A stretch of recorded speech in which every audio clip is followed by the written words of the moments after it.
الفاتحہ۔ بسم اللہ۔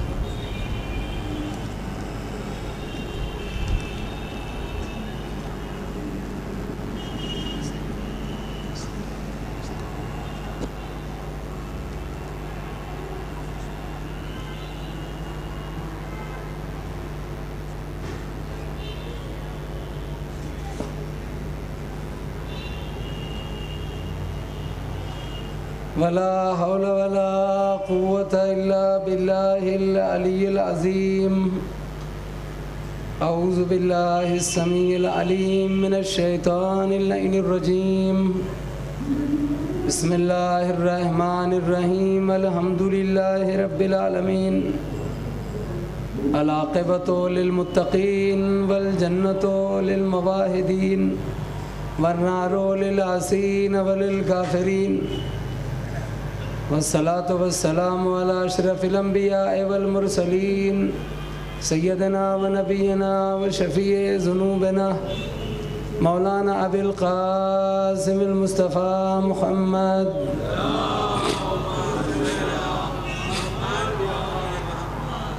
وعلى آله الطيبين الطاهرين المعصومين المظلومين، لا سيما الإمام المبين بقية الله الأعظم في الأرض أجمعين، عجل الله تعالى فرجه الشريف، الذين أذهب الله عنهم الرجس وطهرهم تطهيرا۔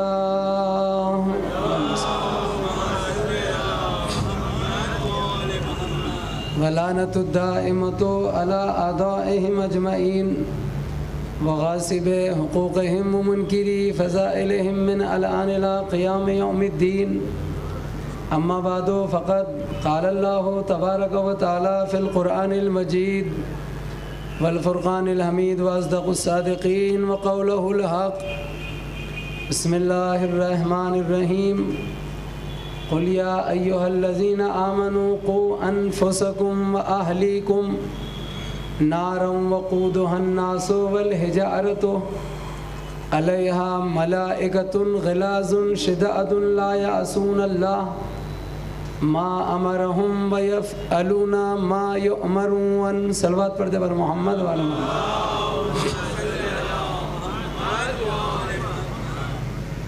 عزیزان محترم، عشرہ مجالس کی چونکہ 2 مجلسیں، آج سیکنڈ لاسٹ مجلس ہے اور کل آخری مجلس ہے، اور جو کچھ بھی مجھے بیان کرنا ہے آج کی مجلس میں آپ کی خدمت میں رکھنا ہے، چونکہ کل کی مجلس میں زیادہ تر مصائب ہوتے ہیں، اور میں نے آپ حضرات کی خدمت میں اب تک جو کچھ بھی پیش کیا، جو کچھ بھی بیان کیا، مجھے اس بات کا اعتراف ہے اور اقرار ہے کہ میں نے اپنے بیان کا، تقریر کا، ٹاپک اور سبجیکٹ کا حق ادا نہیں کیا ہے، اس لیے کہ باتیں بہت ساری ہیں اور پرابلم وقت کا ہے، وقت کی کمی ہے، لہٰذا بغیر کسی تمہید کے میں یہ آپ کی خدمت میں عرض کرنا چاہوں گا کہ سورہ تحریم کی جس آیت پر میں نے گفتگو کی، اس سورہ تحریم کی آیت نمبر 6 کو ذہن میں رکھیں کہ یا ایھا الذین آمنوا قوا انفسکم واہلیکم نارا وقودھا الناس والحجارہ۔ تم اگر صاحبان ایمان اور مومن ہو تو تمہیں اپنے آپ کو اور اپنے ساتھ اپنی فیملی کو، اپنے گھر والوں کو جہنم کی اس آگ سے بچانا ہے، دوزخ کی اس آگ سے بچانا ہے جس کا ایندھن آدمی، انسان اور پتھر ہوں گے، اور اس جہنم پر اللہ نے سخت اور کٹر، تند و تیز فرشتوں کو مامور کیا ہے جو ذرا بھی رحم نہیں کرتے اور اللہ کے حکم کی نافرمانی نہیں کرتے۔ لہٰذا اس آیہ کریمہ کی روشنی میں ہم نے جو گفتگو کی فیملی لائف ان اسلام، کہ اسلام میں ایک مومن کی لائف کیسی ہونی چاہیے، اور ظاہر سی بات ہے کہ لائف کے بہت سارے مسائل ہیں، لیکن چونکہ ہم نے کوشش کی بہت جلدی میں کہ ہم ضروری پوائنٹ پر گفتگو کریں جو روزانہ ہماری لائف میں ضرورت کے ہیں، جیسا کہ شادی بیاہ، بچے کی پرورش، ٹریننگ، اولاد، میاں بیوی، ہسبینڈ وائف، ماں باپ، پڑوسی، اور دیگر ساری چیزیں جو آپ کے سامنے میں نے تھوڑے تھوڑے رکھیں۔ انشاءاللہ آنے والی مجالس میں اگر آپ کی دعا رہی، یا آپ کی ریکویسٹ رہی، خواہش رہی تو آئندہ سال اگر ایسا موقع رہا تو انشاءاللہ پورے اطمینان سے میں آپ کی خدمت میں مائک کا مسئلہ بھی حل کر دیں گے، تاکہ میں گھنٹہ، سوا گھنٹہ، 1.5 گھنٹہ آپ کی خدمت میں پڑھ سکوں۔ چونکہ میں 1.5 گھنٹہ، سوا گھنٹہ پڑھنے کا عادی ہوں، اب 1 گھنٹہ مجھے مائک کو بھی دیکھنا ہوتا ہے، پولیس پر بھی نگاہ، اور پھر دماغ ہے کبھی کبھی بھول جاتا ہوں کہ کیا پڑھنا ہے، میرے پاس اتنا قوت حافظہ، ذہن ذکاوت نہیں ہے۔ تو کہنے کا مقصد یہ ہے کہ ہماری لائف اگر اسلام کے مطابق ہمیں چاہیے تو ہمیں اللہ کا ڈر اختیار کرنا پڑے گا، ہمیں پرہیزگاری، تقوی، خوف خدا، سنت رسول اکرم، سنت رحمت للعالمین، سیرت رسول اور سیرت اہل بیت ائمہ معصومین کو اپنانا ہوگا، ہمیں قرآن کو فراموش نہیں کرنا ہوگا، تاکہ ہماری لائف، فیملی لائف اسلام کے مطابق گزرے۔ کل کی مجلس میں نے آپ کی خدمت میں عرض کیا تھا، صرف ایک ہی جملہ دہراؤں گا کل کا، کہ اگر ہماری بیسک مضبوط رہے، ہماری بنیاد مضبوط رہے، فاؤنڈیشن، تو پھر زمانے کی آندھیاں ہماری عمارت کو گرا نہیں سکے گی۔ لہٰذا زمانے کی آندھی اور طوفان سے اگر تم اپنے بچوں کو، بگڑے ہوئے بچوں سے بچانا چاہتے ہو، اگر تم چاہتے ہو کہ تمہارا بچہ نمازی، روزدار، پرہیزگار، متقی، ماں کو ماں سمجھے، باپ کو باپ سمجھے، بزرگوں کو ریسپیکٹ دے، چھوٹوں پر رحم کرے اور ایسا کوئی گناہ نہ کرے جو آنکھ، کان اور زبان سے ہوتا ہے، تو تمہیں چاہیے خوف خدا اختیار کرو اور اپنی لائف کی بنیاد، بیسک فاؤنڈیشن کو طہارت پہ رکھو، حلال پہ رکھو، اس کے خون کو اتنا پاک بنا دو غذا کے ذریعے۔ صلوات پڑھتے ہوئے محمد و آل محمد۔ آئیے لہذا فاؤنڈیشن بیسک مضبوط رکھیں، تاکہ زمانہ کتنا بھی بگڑ جائے، زمانے میں کتنے بھی گناہ عام ہو جائے، کتنے بھی گانے بجنے لگیں، کتنا بھی جوا کھیلا جائے، کتنا بھی شطرنج کھیلا جائے، پوری دنیا کو شراب پینے دو، لیکن اگر آپ کے بچے کی بیسک مضبوط ہے، بنیاد مضبوط ہے، جڑ مضبوط ہے، فاؤنڈیشن مضبوط ہے، تو پھر دنیا کی برائیاں آپ کے بچے کو ہلا نہیں سکے گی۔ وہ نماز کے وقت نماز پڑھے گا، ماہ رمضان میں روزے رکھے گا، مجلس کے وقت مجلس میں آئے گا، جلوس کے وقت جلوس میں حاضری دے گا، ماں کو ماں اور باپ کو باپ سمجھے گا، شوہر ہے تو بیوی پہ ظلم نہیں کرے گا، لیڈیز عورت مومنہ ہے تو شوہر کا احترام کرے گی۔ ابھی بہت سارے مسائل ہیں، یہ چٹھی جو سامنے آپ دیکھتے سوالات ہیں لوگوں کے، اب ظاہر سی بات میں اسی ٹاپک میں جوڑ کے تاکہ سلسلہ بھی نہ ٹوٹے، ہر ایک کے سوال کا جواب دیتے رہتا ہوں جس کو آپ سمجھ نہیں پاتے، اور میری اپنی یہ تھنکنگ ہے کہ سوال ایک کرے لیکن جواب سب کے سامنے دہرایا جائے، تاکہ جواب سے سب آگاہ ہو جائیں۔ ظاہر سی بات آپ نے سوال کیا، میں نے آپ کو چپکے سے جواب دے دیا تو آپ کو اس سے فائدہ ہوا۔ سوال آپ کریں، جواب سب تک پہنچ جائے۔ جیسے میں نے کہا تھا کہ جناب آدم سوال تھا، اس دنیا میں کتنے سال زندہ رہے؟ 936 سال اس دنیا میں زندہ رہے، اور اس کے 1 سال 15 دن کے بعد جناب آدم کی بیوی حوا اس دنیا سے رخصت ہو گئی، ان کا انتقال ہو گیا، حوا علیہ السلام کا۔ تو کہنے کا مقصد یہ سوالات کا سلسلہ ہے جس میں بہت سارے سوالات، لیکن مجھے جوڑنا کیسا ہے یہ بہت کٹھن ہوتا ہے، کیونکہ کچھ سوالات ٹاپک سے ہٹ کر ہیں، سبجیکٹ سے ہٹ کر، اور ٹائم کا یہ پرابلم کہ ذرا مصائب تک نہیں پہنچے تو پھر مائک سلو ہوتا ہے، اور نتیجہ یہ ہوتا ہے کہ مجھ کو بہت مشکل پڑتا ہے۔ ایک صلوات پڑھتے پر محمد و آل محمد، اور ایک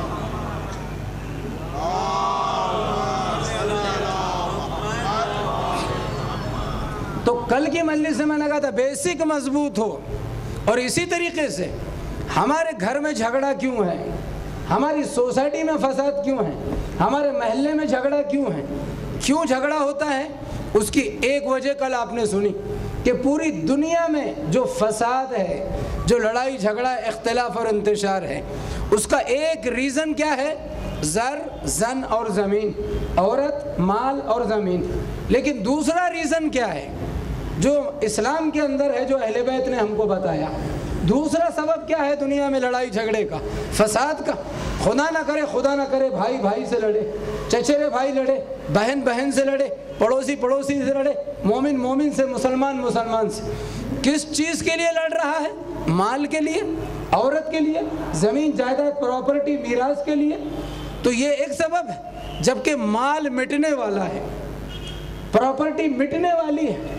ذرا آپ سوچیں، آپ نے 10 روپے چیریٹی کیا، کسی فقیر کو آپ نے کوئی چیز دے دی، کسی غریب سید غریب مومن کو، کسی غریب شیعہ مسلمان کو آپ نے کوئی مدد کر دی، جو آپ نے دیا ہے وہ چیز فانی ہونے والی ہے۔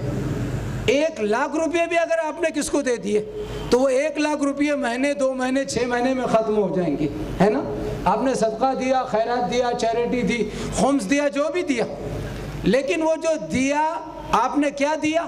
فنا دیا، اور اس کے عوض میں آپ نے کیا لیا؟ بقا لیا۔ اگر آپ نے صدقہ دیا، آپ نے غریب کی مدد کی، تو آپ نے اسے فنا دیا، مٹنے والا ہے یہ پیسہ۔ جو پیسہ دے رہا ہے اس کی گارنٹی نہیں ہے تو پیسے کی کیا گارنٹی؟ ہماری گارنٹی نہیں، آپ کی گارنٹی نہیں ہے، سانسوں کا کیا بھروسہ؟ لہٰذا ہم فنا دیتے ہیں، جب صدقہ دیتے ہیں، ہم مدد کرتے ہیں تو فنا دیتے ہیں، اور اس کے بدلے میں کیا لیتے ہیں؟ بقا لیتے ہیں۔ وہ بقا کیا ہے؟ آپ کا ثواب۔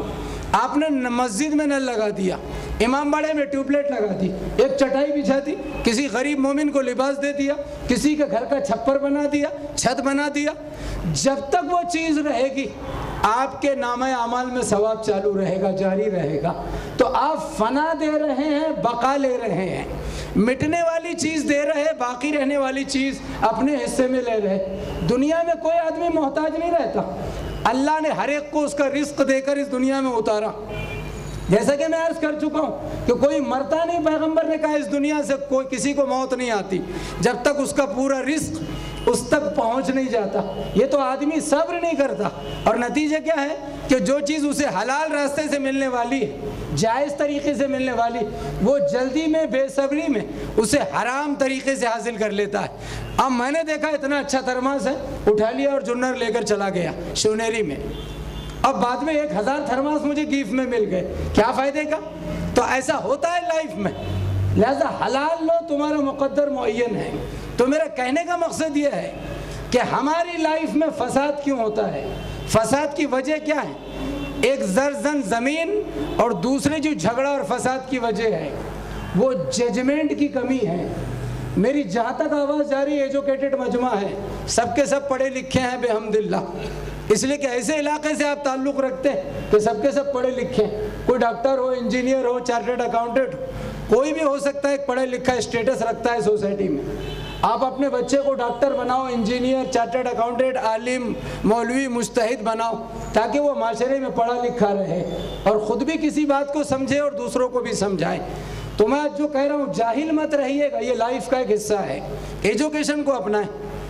تو دنیا میں فساد کا دوسرا ریزن کیا ہے؟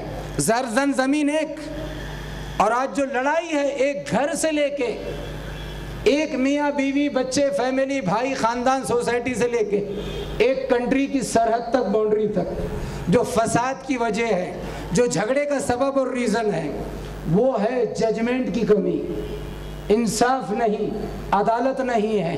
عدالت اور انصاف نہ ہونے کی بنا پر، صحیح ججمنٹ نہ ہونے کی بنا پر، یہ ہے کہ نہیں اس پر بعد میں آپ سروے کیجئے گا۔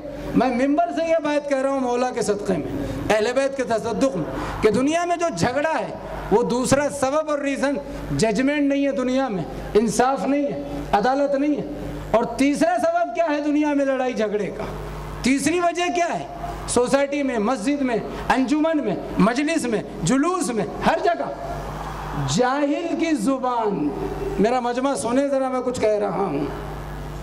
جاہل کی زبان، چھٹے امام کہتے ہیں، مولا کہتے ہیں، ائمہ معصومین، اگر سوسائٹی میں عالم کی جگہ جاہل بولنا شروع کر دے تو فساد شروع ہو جائے گا۔ اور پھر کیا کہتے ہیں؟ جس محلے میں، جس سوسائٹی میں، جس گھر میں، جس قوم میں اگر جاہل اپنی زبان خاموش رکھے، جاہل خاموش رہے، تو کبھی قوم میں فساد نہیں ہوگا۔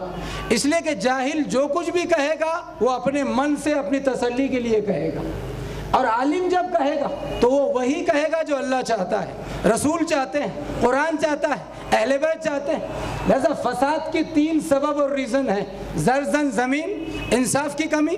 آپ دیکھیں کہ میٹنگ ہو رہی، جلسہ ہو رہا ہے جماعت کا، قوم کا، اگر کوئی عالم ہے، مجتہد ہے، یا آپ جیسا کوئی پڑھا لکھا ہے، تو آپ پہلے سوچیں گے، سمجھیں گے، پھر کہیں گے۔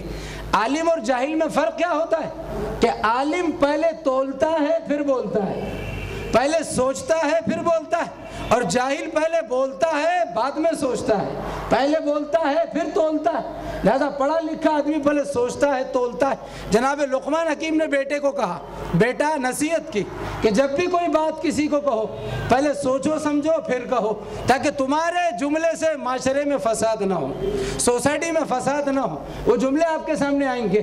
لہذا جاہل اگر خاموش رہے تو کبھی محلے میں اگر 200-400 شیعوں کے سنیوں کے گھر ہیں، سنی بھائیوں کے شیعہ بھائی کے، اور اگر محلے میں کوئی جاہل بول رہا، مسجد میں، انجمن میں، حساب کتاب میں، میٹنگ میں، نتیجہ یہ ہوگا کہ لڑائی ہوگی، فساد ہوگا۔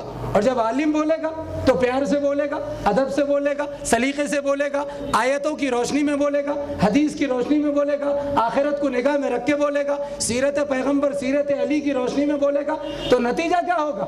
جب قوم کے اوپر پیغمبر کی ٹاکنگ لاگو کی جائے گی، جب قوم کے اوپر علی کا کلام رکھا جائے گا، جب قوم کے اوپر قرآن اللہ کا کلام رکھا جائے گا، تو قوم بگڑے گی نہیں۔ جب قوم پر ہم اپنا حکم ٹھوسیں گے، جب قوم پر ہم اپنی منمانی چلائیں گے جاہلیت کی بنا پر، تو اب قوم بگڑ جائے گی۔ قرآن سے کون بگڑے گا؟ اہل بیت سے کون بگڑے گا؟ لہذا جاہل کی زبان، جاہل خاموش رہے، وہ اتنا ہی بولے جتنا اسے علم ہے۔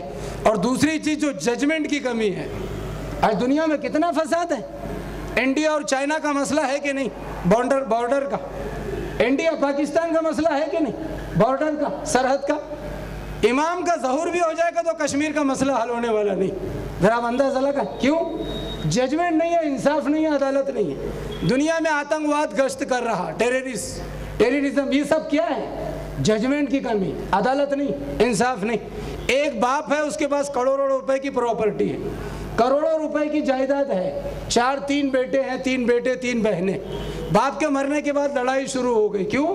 مولانا کے پاس ہے، مولانا میرے بڑے بھائی نے میرا سب کچھ کھا گیا، میرے چھوٹے بھائی نے طاقت کے بلبوتے پہ سب کچھ چھین لیا۔ کیوں ہوا فساد؟ انصاف نہیں ملا، ججمنٹ نہیں ملا۔ اور اسی لیے پیغمبر نے کہا تھا کہ اولین اور آخرین میں اگر میرے بعد اس دنیا میں صحیح ججمنٹ کرنے والا کوئی ہے، عدالت اور قضاوت، تو وہ علی ہے۔ علی سے بڑھ کر دنیا میں کوئی جج نہیں، کوئی فیصلہ نہیں۔ یا تو سب سے بہترین جج کون ہے؟ پروردگار، وہ خالق ہے، وہ عادل ہے۔ اللہ لا یظلم علی الناس، قرآن کہتا ہے اللہ ذرہ برابر کسی انسان پر ظلم نہیں کرتا، بلکہ لوگ اپنے ہاتھوں سے اپنے اوپر ظلم کرتے گناہوں کی بنا پر۔ لہذا عدالت، قضاوت، ججمنٹ، اس کی مثال علی نے کیسے دی کہ عدالت، ججمنٹ، فیصلہ، انصاف، یہ ایک تاریک سمندر ہے، کہ تاریک اندھیرے والا سمندر۔ رات کے وقت آپ سمندر میں اتر کے دکھائیے۔ کل ہی میں نے اشارہ دیا کہ یہ بمبئی کا جو سمندر ہے، کل غلطی سے میں نے 6000 فٹ کہہ دیا، 6000 میٹر سے زیادہ گہرا ہے، اور جو دوسرے سمندر ہے وہ 70,000 میٹر تک گہرے ہیں۔ یہ پڑھیے آپ کتابوں میں، بکس کے اندر۔ تو علی کہہ رہے ججمنٹ کرنا، 2 مومن کے بیچ میں فیصلہ کرنا، چونکہ فیملی لائف میں یہ چیزیں آتی ہیں، ایک تاریک سمندر ہے، اس لیے جلدی فیصلہ مت کیا کرو۔ آج جب فیصلہ ہوتا ہے تو ہم مجتہد کی طرف رجوع کرتے ہیں، نائب امام کی طرف رجوع کرتے ہیں، عام آدمی فیصلہ نہیں کرتا۔ لہذا فیملی لائف ان اسلام میں اگر فساد نہیں چاہیے لائف میں، تو پھر زن اور زمین کا جھگڑا ہٹائیے، انصاف کو باقی رکھیے، عدالت کو باقی رکھیے گا، اور ایسا کوئی کام مت کیجیے گا کہ جاہل کی زبان قوم کو کچھ کہنے، جاہل کی بنا پر قوم میں فساد ہو۔ تو فیملی لائف میں یہ مسئلہ آتا ہے، اور اسی لیے گھر میں جب میاں بیوی کا جھگڑا ہوتا ہے، ساس بہو کا جھگڑا ہوتا ہے، تو کبھی ساس حق پر ہوتی ہے، بیوی غلطی پر، بہو غلطی پر ہوتی ہے، کبھی شوہر صحیح ہوتا ہے، بیوی غلط ہوتی ہے۔ اب پیغمبر کیا کہہ رہے ہیں؟ اگر تیری بیوی غلطیاں کر رہی، پیغمبر کے فرمان ہے، اگر تمہاری بیوی، تمہاری وائف کوئی بھی غلطی کر رہی، 1 نہیں 70 غلطیاں، تو میرے لیے اسے معاف کرتا جا، کہ اس کا اجر تجھے کیا ملے گا یہ تو نہیں جانتا۔ اگر شوہر کوئی غلطی کرے تو بیوی کو سر جھکا دینا چاہیے، کہ ہم دونوں انسان ہیں، غیر معصوم ہیں۔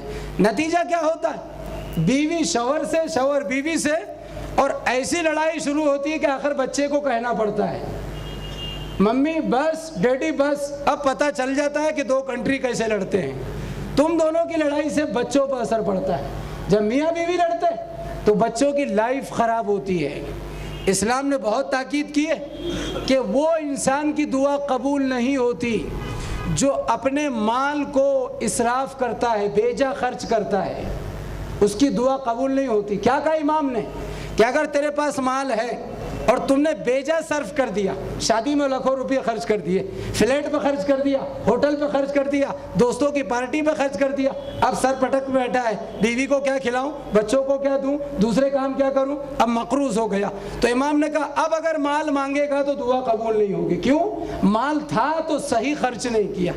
وہی حال میاں بیوی کے لیے ہے کہ میاں بیوی اپنی جاہلیت پر لڑتے رہتے پھر دعا کرتا ہے میاں میری بیوی کے نیک توفیق دے دے، اور بیوی مسلح پہ کہتی ہے میرے شوہر کو نیک توفیق دے دے، تو تمہاری دعا قبول نہیں ہوگی، اس لیے کہ تم اپنی جاہلیت کے بنا پر لڑ کے پھر دعا مانگتے ہو۔ تو امام نے کہا دعا قبول نہیں ہوگی۔ پھر نتیجہ کیا ہوتا ہے کہ اینڈ میں نتیجہ جو ہے ڈائیورس پر آ کے رکتا ہے، اور لائف کس کی برباد ہوتی ہے؟ بچوں کی۔ اس لیے کہ بچوں کو دونوں چیزیں چاہیے، ماں بھی اور باپ بھی۔ لہذا لائف آف اسلام میں یہ چیزیں بہت ضروری ہے، اور اس کی طرف آپ متوجہ رہیے گا کہ لائف آف اسلام میں ایسا کوئی مسئلہ کھڑے نہ ہو کہ جس کی وجہ سے آپ کی جاہلیت کا شکار آپ کے بچے بن جائیں۔ ایک صلوات پڑھتے اور محمد و آل محمد۔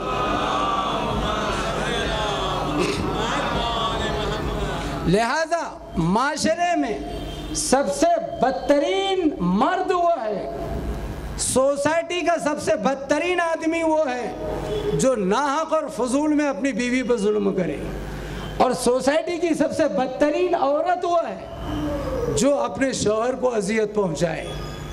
پیغمبر اسلام فرماتے ہیں کہ اگر میرا صحابی جو میرے ساتھ اٹھتا اور بیٹھتا ہے اگر وہ بھی اپنی بیوی پر ظلم کرے گا تو اس کا عذاب پہلا یہ ہے کہ فشار قبر سے بچ نہیں پائے گا۔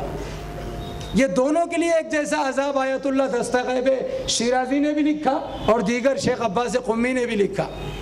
اگر شوہر بیوی کو اذیت دے یا بیوی شوہر کو اذیت پہنچائے تو دونوں کے لیے فشار قبر ہے۔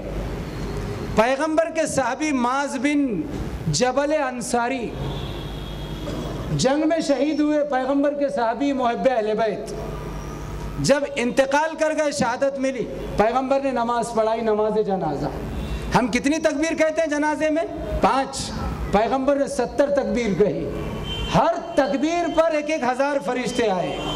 70 تکبیر معاذ کے جنازے پہ، شہید صحابی محب اہل بیت، پیغمبر نماز پڑھا رہے، کوئی مولانا نہیں، نبی رحمت، اور 70 تکبیر، ہر تکبیر پر 1,000 فرشتے آ رہے ہیں۔ پیغمبر لٹا رہے قبر میں، پیغمبر نے سپرد خاک کیا، سب واپس چلے قبرستان سے۔ اب پیغمبر نے پلٹ کر قبر کی طرف، قبرستان کی طرف دیکھا تو لوگوں نے، اصحاب نے پوچھا اللہ کے حبیب کیا دیکھا؟ کہا میں نے دیکھا کہ جیسی دفن کر کے نکلے تو معاذ نے پکارا، میرے صحابی معاذ بن جبل انصاری نے پکارا۔ کہا کیوں؟ کہا اس لیے کہ ان پر فشار شروع ہوا، قبر نے ان کو دبانا شروع کیا، اور نتنیوں سے دودھ باہر آتا ہے جو ماں کا دودھ پیتا ہے۔ کہا کیوں اللہ کے حبیب اتنا مرتبہ سعد کا؟ کہا اس لیے کہ ان کا رویہ گھر والوں سے اچھا نہیں تھا، اپنی بیوی کے ساتھ ان کا نیچر اچھا نہیں تھا۔ کہا یہی عذاب پیغمبر نے کہا بیوی کے لیے بھی رکھا گیا۔ لہذا فیملی لائف ان اسلام میں ضروری ہے کہ اپنی بیسک میاں بیوی مضبوط بنا ڈالیں، اور وہی مرد ہے جو سب کے حقوق ادا کرتے ہوئے آگے بڑھے۔ صلوات پڑھتے پر محمد و آل محمد۔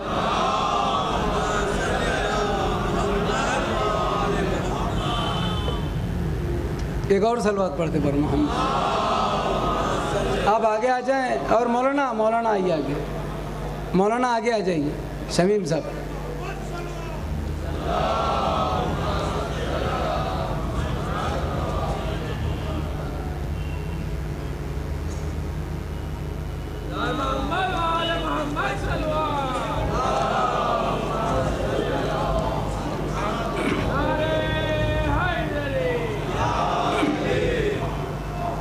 لہذا عزیزان گرامی آپ متوجہ رہیں کہ اپنی لائف میں کبھی ان چیزوں کو شامل من ہونے دیجئے گا. یہ باتیں بہت چھوٹی چھوٹی ہیں مگر کوزے میں سمندر ہے، اور یہ ساری باتوں کا تعلق ہماری لائف سے ہے. لہذا اپنی لائف کو ایسے بنائیے گا کہ بدترین مرد ہے جو بیوی پر ظلم کرے، بدترین عورت ہے جو شوہر کی نافرمانی کرے. اب اندازہ لگائیں اس عورت پر 70,000 فرشتے لعنت کرتے ہیں جو شوہر کی اجازت کے بغیر نکلے. عورت اپنے آپ کو بناؤ سنگار کرے، اپنے آپ کو آراستہ کرے، زینت دے، اس کے لیے عظیم عبادت ہے. مگر کس کے لیے؟ اپنے شوہر کے لیے. شوہر کمائے، روزی روٹی کمائے، تجارت کرے، بزنس کرے، مگر کس کے لیے؟ اپنے اہل و عیال کے لیے، بیوی بچوں کے لیے، ماں باپ کے لیے، قوم کے لیے، چیریٹی کے لیے. اس لیے امام حسن نے کہا تھا کہ رزق حلال عظیم عبادت ہے. اور روایت میں کہ جو محنت کا 1 درہم کماتا ہے، پروردگار 1 درہم پر اسے 70,000 رکعت نماز کا ثواب عطا کرتا ہے. اب اندازہ لگائیں کہ لائف سے یہ چیزیں تعلق رکھتی. لہذا بدترین آدمی نہیں بننا ہے، اور ایک سوسائٹی میں بدترین انسان ہے جو سب کی لائف خراب کرتا ہے. اور میرے ٹاپک کے اندر فیملی لائف ان اسلام میں یہ پوائنٹ بہت ہی قابل غور ہے. وہ چیز کیا ہے؟ بدترین ہے، اور اس وقت مشرق سے مغرب تک ہر قوم اس بیماری کا شکار ہے جو میں کہنے جا رہا ہوں. سب سے بدترین، دیکھیے بدترین آدمی وہ ہے جو بیوی پر ظلم کرے، بدترین عورت وہ ہے جو شوہر کی نافرمانی کرے، بدترین انسان وہ ہے جو احکام اسلام کی خلاف ورزی کرے. لیکن امام نے فرمایا کہ سب سے بدترین سوسائٹی کا آدمی وہ ہے جو 2 مومن میں جدائی پیدا کرے. دیکھیے میں قیمتی چیز کہہ رہا ہوں پوری لائف سے، اس پر پوری سوسائٹی کی لائف ٹکی ہوئی ہے. میاں بیوی نہیں جھگڑتے، ساس بہو آپس میں لڑتے نہیں، انہیں لڑایا جاتا ہے. میاں بیوی مل کے رہنا چاہتے ہیں لیکن اچھا نہیں لگتا کسی کو. یہ میں ایک عام جنرل بات کہہ رہا ہوں. یعنی میرا جو ٹاپک ہے فیملی لائف ان اسلام، اس میں یہ جو روایات کے اندر ہے کہ جتنے گنہگار ہیں ظاہر سی بات ہے ان کو بدترین کا اعزاز ہے، لیکن سب سے بدترین شخص سوسائٹی کا، معاشرے کا سب سے ہی نالائق انسان جو ہے وہ جو 2 مومن میں جدائی ڈالے، جو 2 مومن کو لڑائے. ذرا اندازہ لگائیے گا. ایک روایت میں ہے، مجھے پورے طریقے سے وہ فقرے یاد نہیں ہے، کہ الشقی یفارق بین المومنین. علماء اکرام تشریف فرمائے، شقی کس کو کہتے ہیں؟ ہم یزید کو کہتے ہیں شقی القلب، فرعون کو کہتے ہیں شقی القلب، شمر کو کہتے ہیں شقی، نمرود ہے شقی. ظلم کرنے والے دنیا کو شقی کہا جاتا ہے. حدیث میں ہے کہ شقی بدترین سخت دل اور شقی انسان وہ ہے یفارق بین المومن، جو مومنین کے درمیان تفرقہ ڈالتا ہے، جو مومنین بھائیوں کے بیچ میں جدائی ڈالتا ہے. آپ اندازہ لگائیں کتنے گھر برباد ہو جاتے ہیں لڑائی لڑانے سے، جھگڑا کرنے سے. اور بہترین شخص وہ ہے کہ جسے نماز پڑھنے اور حج کرنے سے زیادہ ثواب ملتا ہے، جسے چیریٹی سے زیادہ ثواب ملتا ہے، جسے عبادت سے زیادہ ثواب ملتا ہے. کسے؟ جو 2 لڑتے ہوئے مومن کو ملا دے، جو 2 بھائیوں کو ایک جگہ کر دے. ظاہر سی بات ہے کتنا فرق ہوتا ہے آپ خود سمجھ سکتے ہیں، مجھ سے زیادہ آپ کا ایکسپیرینس ہے کہ جب 2 بھائی لڑتے ہیں تو کتنا نقصان ہوتا ہے، فیملی سے لے کر ماں باپ سے لے کر قوم تک. جب 2 مومن لڑتے ہیں تو قوم تک کتنا نقصان ہوتا ہے، اور جب 2 مل کے رہتے وہ انجمن جو مل کے کام کرتی ہے سکسیس ہوتی ہے، وہ انجمن جو اختلاف رکھتی ہے ناکام ہو جاتی ہے. آپ اندازہ لگائیں کیا در اہل بیت پر ان باتوں کی مثالیں نہیں؟ ساری چیزیں آل محمد کے دروازے پر ہیں. میں آپ کو متوجہ کر رہا ہوں اس چیز کی طرف چونکہ میرا وقت بہت کم ہے اور یہ لائف سے چیزیں جڑی ہوئی ہیں. حسین کون ہے؟ عباس کے بھائی، 1 باپ 2 ماں. بظاہر سمجھانے کے لیے حسین امام ہے، معصوم ہے. ماں کون ہے؟ معصومہ. باپ کون ہے؟ معصوم. نانا معصوم. قمر بنی ہاشم ہمارے مولا عباس کے باپ کون ہے؟ معصوم. لیکن ماں غیر معصومہ ہے. بتائیے دونوں بھائی ہیں 2 ماں سے 1 باپ، لیکن کربلا تک کیسے رہے کہ بھائی بھائی کو غلام کہہ رہا؟ ایک بھائی بھائی سے اپنے آپ کو غلام کہہ رہا ساری زندگی. اسی لیے کسی شاعر نے کہا تھا کہ جہاں میں بھائی کا قاتل ہوا ہے بھائی مگر تمہارے بھائی کا بھائی غلام ہے زینب. اب اندازہ لگا ہے جہاں میں بھائی بھائی کا قاتل ہے لیکن یہاں بھائی بھائی کا غلام ہے کہ ساری زندگی عباس اپنے آپ کو حسین کا غلام کہہ رہے ہیں.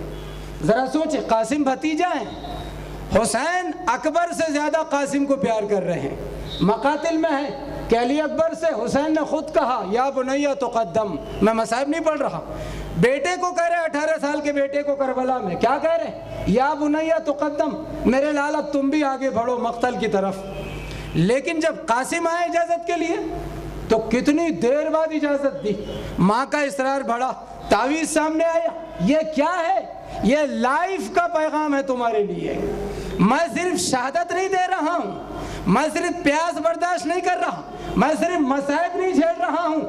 ان گھنٹوں میں اتنے مصائب میں میں ویسی نماز دے رہا ہوں کہ قیامت تک کوئی نماز نہ دے گا. میں ویسی پیاس اور صبر دے رہا کوئی صبر نہ دے گا. میں ویسا روزہ دے رہا ہوں کوئی روزہ نہ دے گا. میں ویسے رشتے دے رہا ہوں کہ کوئی رشتہ نہ دے گا. میں ہر ایسی ادا دے رہا ہوں کہ دنیا مر کے مر جائے عیش و آرام میں ویسی ادا نہ دے سکیں گی جیسے کربلا کے مصائب میں حسین اور اصحاب حسین نے دیا. عباس بھائی تو رشتہ دیکھیں, زینب ام کلثوم بہن ہے تو رشتہ دیکھیں, قاسم بھتیجا. کیا کہا حسین نے؟ فدا کا امو, تیرا چچا تجھ پر قربان ہو جائے. کیا چچا بھتیجے کی محبت ہے, کیسی محبت ہے بھائی بھائی میں. یہ میسیج ہے آپ کے لیے بہت قیمتی کہ قاسم کو چچا بھتیجے کو اجازت نہیں دے رہے ہیں تو کیسے نکال رہے ہیں شہادت کے لیے راستہ. سوچ رہے ہیں چچا تو اجازت نہیں دیتے, سامنے جاتے ہیں تو ہاں نہیں بولتے. تو کتنا سوچے تو کیا نظر آیا؟ تعویذ. اور تعویذ میں کیا لکھا تھا؟ باپ کی تحریر تھی حسن کی, جب بھائی پہ وقت پڑ جائے تو کام آنا. یعنی بھائی خود نہ رہے گا تو اولاد کو تیار کر رہا ہے بھائی پہ قربان ہونے کے لیے. یہ کربلا تمہیں پیغام دے رہی, فیملی لائف ان اسلام. زینب کون ہے؟ آپ اندازہ لگائیں. ہمارے گھر میں میری بیوی ہے مثلاً, آپ کی بیوی اور آپ کی بہن میں اکثر جمتی نہیں. اس کو کیا کہتے ہیں؟ بھاوج اور ننند. ننند بھاوج, اتنا خطرناک جملہ ہے یہ سوسائٹی کا. جمتی نہیں ہے, لڑائی شروع ہو گئی. کسی ننند کو حق نہیں ہے بھاوج سے لڑنے کا, ساس کو حق نہیں ہے بہو سے لڑنے کا, نہ بہو اور بھاوج کو حق ہے کہ وہ ننند سے لڑے. سب ایک دوسرے کو پیار دے, رسپیکٹ دے, محبت دے, ایک دوسرے کے حقوق ادا کرے, کبھی لڑائی نہیں ہوگی. جناب زینب کون ہے؟ آپ اندازہ لگائیں. حسین کی بہن. ام لیلہ کون ہے؟ حسین کی زوجہ. ہم کربلا سنتے, روتے, ماتم کرتے مگر مقصد حسین کو بھول جاتے ہیں, حسین کے میسیج کو بھول جاتے ہیں. اسی سامنے چھوٹی سی چیز ہمارے سامنے ہے کہ لیلہ ماں ہے علی اکبر کی, زینب پھوپھی ہے علی اکبر کی.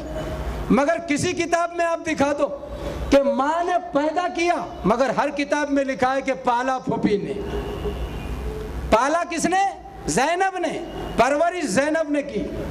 ماں ام لیلہ ہے. یہ پیغام ہے ہمارے لیے, ہماری سوسائٹی کے لیے. چونکہ میں سارے سوالات کے جوابات دے رہا ہوں آج فیملی لائف ان اسلام, کہ ہمارے لیے کربلا اتنا بڑا درس ہے. ساری چیزیں, سارے میسیج ہیں. آپ کتنا پیغام دوں. آج میں اور آپ دوست ہیں, کل ہم نے لین دین شروع کی, کٹی ہو گئی, دوستی ختم, فرینڈشپ ختم ہو گئی. ذرا اندازہ لگائیں.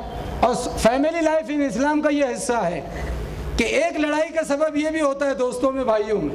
میں نے آپ سے 9 محرم کو 50,000 روپئے ادھار لیے, خدا نہ کرے 50,000 دینا, میں آئندہ سال جب اشرا پڑھنے آؤں گا تو دوں گا, یا جنید آ کے تم لے لینا. اب میں نے 1 مہینے 1 سال کا وعدہ کیا اور 1 سال کے 20 سال لگا دیے. اتنا دوڑایا آپ کو کہ آپ تھک گئے. نتیجہ کیا ہے؟ چوتھے امام کہتے ہیں کہ اگر 1 درہم تم نے کسی کا غصبی کیا تو قیامت میں آگ کا بن کر وہ نمودار ہوگا. وہ 1 درہم چمکے گا آگ کا بن کر کہ تو نے اس کا یہ سکہ غصب کیا. اگر 1 بالش زمین تم نے کسی کی غصبی کر لی, چھین لی, غصب کیا, تو وہ 1 بالش زمین آگ کا توق بنا کر گلے میں ڈال دی جائے گی. یہ حقوق العباد سے تعلق رکھتے ہیں. نتیجہ کیا ہے؟ اس کو ہم کیا کہتے ہیں؟ میں نے آپ سے لیا، آپ نے مجھ سے ادھار لیا، اس کو ہم معاملات کہتے ہیں، لین دین۔ میں آپ کی دکان پر آیا، مہینے بھر تک دودھ بھی لیا، آٹا بھی لیا، چاول بھی لیا، سارا کچن کا سامان گھر کا لیا، ہر مہینے کو بل دیتا ہوں، پہلی تاریخ کو، 6 مہینے تک تو ایمانداری سے دیا، اور پھر 6 سال تک ایسا غائب ہو گیا آپ کی دکان کا۔ اس کو معاملات کہتے ہیں عربی میں، اس لیے کہ فقہ بظاہر 2 چیزوں پر ہے، عبادات اور معاملات۔ عبادات کیا ہے؟ نماز، روزہ، حج، اور معاملات کیا ہے؟ لین دین، قرضہ، کرایہ، یہی دکان۔ علی کی آواز کو سنیں، جسے آپ پہلا امام مانتے ہیں، اس کی آواز کو سنیں۔ مولا سے پوچھا گیا تو علی نے کہا کہ مولا ایمان کی پہچان کیا ہے؟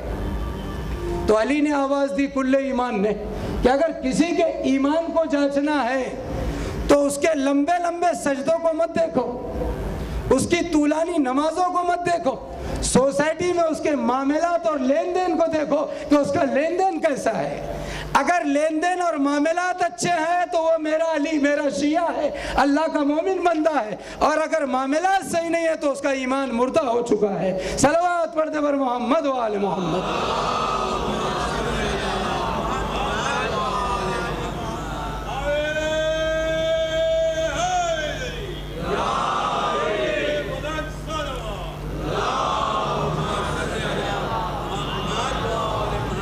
لہذا اگر اسلام کے مطابق لائف ہمیں گزارنی ہے تو ان چھوٹی چھوٹی باتوں پر جو کوزے میں سمندر ہے، اس پر ہمیں دھیان دینا ہوگا، اور اگر دھیان نہیں دیا، ہم نے توجہ نہیں دی، تو اس کا شکار ہم ہوں گے، کوئی اور نہیں ہوگا، اور ہر ایک کو دیندار بننا ہوگا۔ لہذا کربلا، در اہل بیت، ہر طریقے کا پیغام اور میسیج ہے ہمارے لیے، ہر چیز ہے ہمارے لیے۔ آپ اندازہ لگائیں کہ اللہ نے شاید یہی وجہ تھی کہ اہل بیت رسول کو، رسول علیہ رسول کو ساری کائنات پر فضیلت عطا کی۔ بعد خدا اگر سب سے افضل کوئی ہے تو نبی کی ذات، پیغمبر کی ذات، اور پیغمبر کے بعد اگر کوئی افضل ہے پوری کائنات میں تو وہ ائمہ معصومین اہل بیت آل رسول ہیں، کہ ان سے افضل و اعلیٰ کوئی نہیں ہے۔ اگر جبریل ملائکہ کے سردار ہیں تو آل محمد کے در پر آ کر جبریل جھولا جھولا رہے ہیں۔ اگر آدم نبی ہیں تو انہی پنجتن کے صدقے میں توبہ قبول ہو رہی۔ اگر نوح پیغمبر ہیں، نبی اللہ ہے، تو نوح کے لیے یہی کافی ہے کہ ان کی کشتی کو نجات مل گئی پنجتن پاک کے نام کے صدقے میں۔ آپ اندازہ لگائیں، اور اس کے لیے آج ایک فضیلت دے رہا ہوں میں آپ کی خدمت میں کہ آپ مقام اہل بیت کو دیکھیں، کم سے کم دنیا کو چھوڑ دیں، ساری کمیونٹی کو، آپ اپنے آپ کو دیکھیں کہ آپ کے پاس ایک نہیں 12 14 رہبر ہیں۔ آپ کس سے کیا لینا چاہو گے؟ پیغمبر سے اخلاق لو، رحمت لو، علی سے شجاعت لو، صبر لو، سخاوت لو، حسین سے شہادت لو، حسن سے صلح لو، پیار لو، فاطمہ سے عصمت اور طہارت لو، اور سید سجدات سے عبادت اور سجدے لو، امام باقر سے علم لو، امام صادق سے یہ لے لو کہ زمانے کو علم تقسیم کرنا ہے، شاگرد بنانا ہے، صداقت لے لو، سچائی لے لو۔ 7ویں امام سے غصے پہ کنٹرول کرنا سیکھو، 8ویں امام سے ہر چیز پر راضی رہنا سیکھو، 9ویں اور 10ویں امام سے خوف خدا، تقوی اور پرہیزگاری حاصل کر لو، اور عسکری سے کیا حاصل کرو کہ جب جو مذہب اور دین کے خلاف ہے اس پر اپنی طاقت کا استعمال کرنا سیکھو، اور امام وقت سے وہ ساری چیزیں لے لو جو اب تک نہ لے پائے ہو، ساری چیزیں عباس سے وفا لے لو، ساری چیزیں اہل بیت کے دروازے پر ہیں۔ اتنا عظیم مقام ہے کہ عظمت حسین کو اب دیکھیں کہ فطرس جو ایک فرشتہ ہے، پر جل چکے ہیں، اللہ نے اسے آسمان سے زمین کی طرف پھینک دیا۔ پورا واقعہ نہیں پڑھوں گا، صرف اتنا لکھا ہوا ہے کہ اس نے غرور کیا تھا کہ میری جیسا کوئی فرشتہ یا مخلوق نہیں، تو اللہ کو یہ تکبر پسند نہیں آیا، غرور، اور اس کے بالوں پر جل گئے اور ایک جزیرے میں ڈال دیا گیا، چاروں طرف پانی اور بیچ جزیرے میں فطرس، ہزاروں سال سے پڑا تھا۔ جب سرکار مظلوم کی ولادت ہوئی 3 شعبان کو، اور اللہ نے جبریل کو کہا کہ فرشتوں کے ساتھ پیغمبر کی خدمت میں جا کے مبارکباد پیش کرو کہ حسین دنیا میں آئے ہیں، جبریل چلے اور اس جزیرے سے گزرے جہاں فطرس پڑا ہے عذاب میں مبتلا. جیسے ہی جبریل کو دیکھا، واقعہ طولا نہیں ہے، کہا فطرس نے پوچھا روح الامین کہاں جا رہے ہو؟ کہا رحمت للعالمین کے گھر بچہ پیدا ہوا، ان کی بیٹی فاطمہ کیا حسین آیا تو اللہ نے ہمیں بھیجا ہے. یہ واقعہ مجتہدین پڑھتے ہیں، بڑے بڑے اسکالر پڑھتے ہیں، بڑے بڑے علماء فقیہ، کوئی ذاکری نہیں پڑھتے. اور فطرس نے کہا جبریل کیا یہ ممکن ہے کہ میں بھی چلوں تاکہ میرے لیے کوئی راستہ نکل جائے؟ جو پر جل گئے، جو بال جل گئے میرے، جو عذاب میں مبتلا ہوں، عتاب الہیم. کہا چلو. جبریل کے ساتھ چلے. جبریل پیغمبر کی خدمت میں پہنچے، سب کے سب حسین کی مبارکبادی، بچہ آیا ہے فاطمہ اور علی کے گھر میں. جبریل ہزاروں ملائکہ کے ساتھ، اللہ کے حبیب جبریل نے کہا کہ اللہ آپ کو مبارکباد دیتا ہے حسین کے آنے کی. اندازہ لگائیں عظمت حسین. اور اس کے بعد جبریل نے کہا اللہ کے حبیب یہ فطرس ہے جو عذاب میں مبتلا، اللہ نے اس کے بالوں پر جلا ڈالے اور کتنی توبہ کی ابھی تک قبول نہیں کیا ہے. کوئی راستہ نکال لے، آپ رحمت للعالمین ہیں، آپ عالمین کے لیے رحمت ہیں. وہ محمد جو سوکھے درخت کو دیکھ لے تو ہرا بھرا ہو جائے، وہ محمد جو بیمار کو دیکھے تو صحت مند ہو جائے، وہ محمد جو ہاتھوں پر کنکریاں اور سنگریزیں لے لے تو کلمہ پڑھنے لگے، وہ محمد جس کا سایہ نہ ہو. وہ فطرس فرشتہ اور ملک اپنے عذاب کو دور کرنا چاہتا ہے. آپ رحمت للعالمین ہیں، جبریل کہہ رہے ہیں. تو پیغمبر کیا کرتے؟ ہاتھ پھیر دیتے فطرس کے پروں پہ، جلے ہوئے حصے پہ، تو فطرس کو پر مل جاتے. لیکن سارے علماء مجتہدین، پوچھئے علماء سے، یہ کوئی وہ چھوٹی موٹی چیز نہیں، یہ روح اسلام بیان کر رہا ہوں میں، حقیقت اسلام دے رہا ہوں آپ کے سامنے. آپ اندازہ لگائیں، آپ رحمت للعالمین کیا کہا؟ فطرس جاؤ، وہ گہوارے اور جھولے میں میرا نواسا ہے. ذرا مجمع سنیں، وہ جھولے میں گہوارے میں میرا بچہ، میرا حسین. کتنے دن ہوئے بھی حسین کو؟ ایک دن. 3 شعبان کو تو آئے ہیں دنیا میں. فطرس آگے بڑھے، بالوں پر جل چکے ہیں، ہزاروں سال سے عذاب میں مبتلا ہے. اللہ توبہ قبول نہیں کر رہا. کیا صرف تکبر کیا تھا؟ کون ہے میرے جیسا؟ آگے بڑھے، کہ اللہ کے حبیب جاؤں؟ کا جاؤ. تاریخ نے لکھا، بڑے بڑے علامہ مجتہدین پڑھتے ہیں، ساری کتابوں میں، سارے شیعہ سنی علماء بیان کرتے کہ فطرس آگے بڑھا اور حسین کے جھولے اور گہوارے سے اپنے جلے ہوئے بازو کو مس کرنا شروع کیا، جیسے آپ علم کو اپنے آپ کو مس کرتے ہو، تعزیے سے مس کرتے ہو. میرا مجمع متوجہ رہے. ادھر مس ہوا، ادھر نئے بالوں پر نکل آئے. ذرا سجے، یہ سارے مجتہدین پڑھتے ہیں، نئے بالوں پر نکل آئے. عراق اور ایران کے علماء پڑھتے ہیں، مجتہدین، نجف میں، کربلا میں. پر نکلے، اندازہ لگاؤ، جبریل سردار ہے، ادھر پر نکلے، نئے پر مل گئے آٹومیٹک. جیسے ہی حسین کی جھولے سے گہوارے سے مس کیا، نئے پر مل گئے. پر ملے یعنی عذاب ہٹ گیا. اب کیا کیا اس نے؟ رکا نہیں، بلکہ اڑ کر نکلا. فوراً رکا نہیں. ارے جبریل کے ساتھ آیا تھا، جبریل کا انتظار کر لے. ملائکہ کے ساتھ آیا تھا، ملائکہ کے گروہ کا انتظار کر لے. پیغمبر کو خدا حافظ کہتے نہیں. جیسے ہی پر آ گئے، مس کرتے ہی، ٹچ کرتے ہی، تو کیا کہتا ہے؟ من مثلی انا عتیق الحسین. کون ہے میرے جیسا دنیا میں؟ میں حسین کا آزاد کردہ غلام ہوں. کون ہے میرے جیسا؟ ارے فطرس، کل یہی تو جملہ کہا تھا کہ کون ہے میرے جیسا. مجمع متوجہ رہے. تو اللہ نے پر جلا دیا اور جزیرے میں ڈالا. اب پھر وہی جملہ کہہ رہا ہے کہ من مثلی انا عتیق الحسین، کہ کون ہے میرے جیسا؟ میں حسین کا آزاد کیا ہوا غلام ہوں. تو فطرس جواب دے گا، کل کہا تھا کون ہے میرے جیسا، لیکن وسیلہ حسین کا نہیں تھا. لیکن آج کہہ رہا ہوں کون ہے میرے جیسا، آگے کہہ رہا ہوں کہ حسین کا آزاد کردہ غلام ہوں.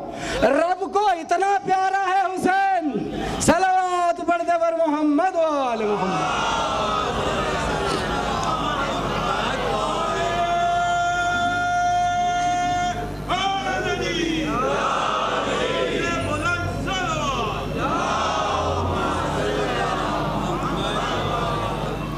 اور جیسے ہی آزاد ہو کے چلا حسین کی غلامی کی سند لے کر، تو اللہ سے کہا پروردگار تو نے حسین کے صدقے میں میری توبہ قبول کی، اب میں آسمانوں پر تیرے فرشتوں کے بیچ میں نہیں آنا چاہتا، میری ریکویسٹ یہ ہے کہ مجھے زمین پر رکھ، اور جب یہ تیرا حسین شہید ہو جائے گا تو اسے اس کے چاہنے والے جب زیارت پڑھیں گے تو میں یہاں سے زیارت کربلا تک پہنچایا کروں گا۔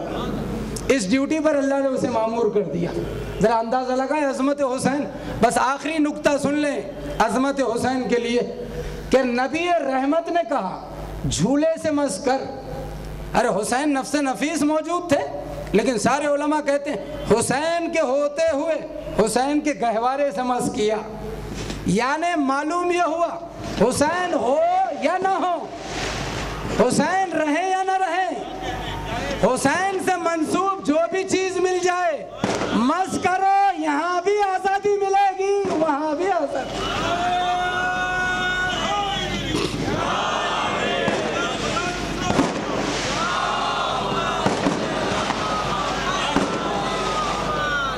یہاں بھی آزادی ملے گی وہاں بھی آزادی۔ اندازہ لگائیں، اب اگر کوئی تعزیے کو مس کرے تو شرک نہیں، کوئی علم کو چومے تو بدعت نہیں ہے، اس لیے کہ حسین نہیں ہے تو حسین کی شبیہ کو چومتے ہیں، عباس نہیں ہے تو پرچم عباس کا بوسہ دیتے ہیں، اور زمانے کو بتاتے ہیں کہ جب پرچم کو اتنا چاہتے ہیں تو عباس کو کتنا چاہیں گے، جب علی اور حسین کو اتنا چاہتے ہیں تو محمد کو کتنا چاہیں گے۔ عزیزان گرامی، میں نے مجلس ختم کی، لہذا ایام عزا کی یہ سیکنڈ لاسٹ مجلس ہے، تو عظمت حسین، عظمت اہل بیت، پروردگار نے انہیں عظمتیں دی۔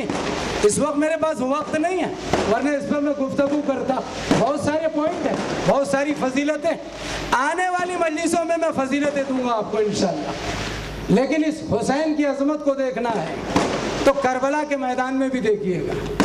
تاریخ نے لکھا جب حسن اور حسین ایک جگہ جمع ہوتے تھے دونوں شہزادے تو پیغمبر کی تصویر بن جایا کرتی تھی۔ کیوں؟ اس لیے کہ پیغمبر کے آدھے حصے سے حسن تشبیہ رکھتے تھے اور آدھے حصے سے حسین مشابہ تھے۔